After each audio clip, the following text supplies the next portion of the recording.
waxay isugu dareen dadkii falkaasi geystay saddex shay oo diinteenu naga xarimtay oo ah inaan qofka la dilin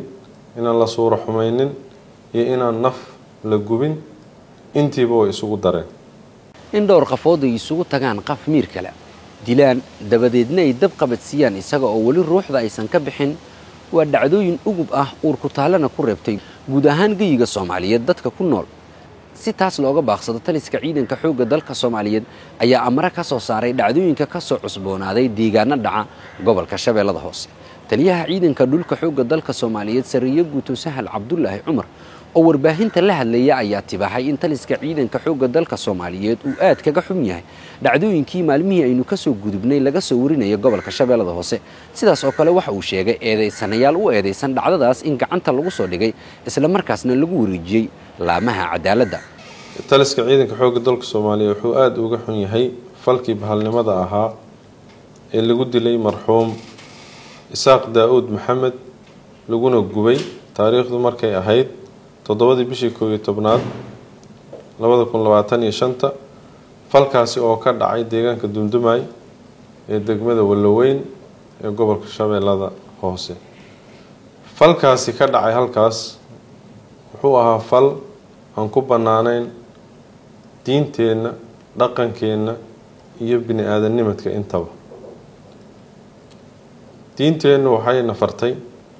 inaan qofka bini'aadanka ah la suuro xumaynin la gubin aan dulmi lagu dilin intaba waxay isugu dareen dadkii falkaasi geystay saddex shay oo diinteenu naga xarimtay oo ah inaan qofka la dilin inaan la suuro xumaynin iyo inaan naf la gubin intiiba way isugu dareen iyadoo marka laga ambaqaadayo waajibaadka saaran ciidanka xoogga dalka Soomaaliyeed iyo hay'adaha amniga waxaa howlgal qorsheysan oo ay iska kaashadeen ciidanka xoogga dalka Soomaaliyeed ciidanka booliska ee daraawiishta dowlad goboleedka koonfur galbeed ay runtii ku soo qabteen saddex eedeysane oo ka mid ah eedeysanayaashii ama tuhmanayaashii geystay falkaasi aadka u foosho xumaa saddexdaas eedeysane waxaa isla maanta lagu wareejiyay maxkamadda ciidanka qalabka sida geesta kale gudoomiyaha gobolka Shabeellada Hoose Ibrahim Aadan Cali Najax oo warfidiyeenada la hadlaya ayaa waxa uu sheegay in ay markaasi aad kaga xun yihiin dhacdooyinkii ugubka ahaa ee ka dhacay deegaanada dhaca gobolka Shabeellada Hoose waxa uuna sidaas oo kale soo dhaweeyay amarada ay bixiyeen taliska ciidanka xoogga dalka ee ku aadan in tilaabooyin sharciga waafaqsan laga qaadayo cidii ka hor timaada isla markaasna amniga liddi ku noqota waxa uuna sheegay in ilaa iyo dhowr tuhun sane lagu wareejiyay laamaha cadaaladda howlgal qorsheysan oo ay fuliyeen laamaha amniga ka howlgala degmada Walaweyn noocyada kala duwan leh ciidanka qaranka Soomaaliyeed ee xoogga dalka Soomaaliyeed ciidamada booliska ay ku daraawiishta ee koonfur galbeed ee deegaanadaas ka howlgala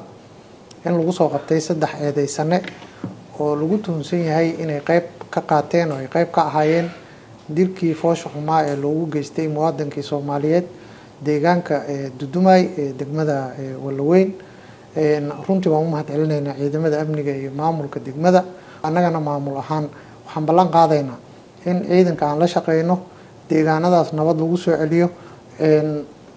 kuwa falalka dambiyada ah ee ka geysanaya meeshaasna gacan bira lagu qabto ciidamada waxaan rabaa inaan ugu baaqo inay deegaanadaas ku soo celiyaan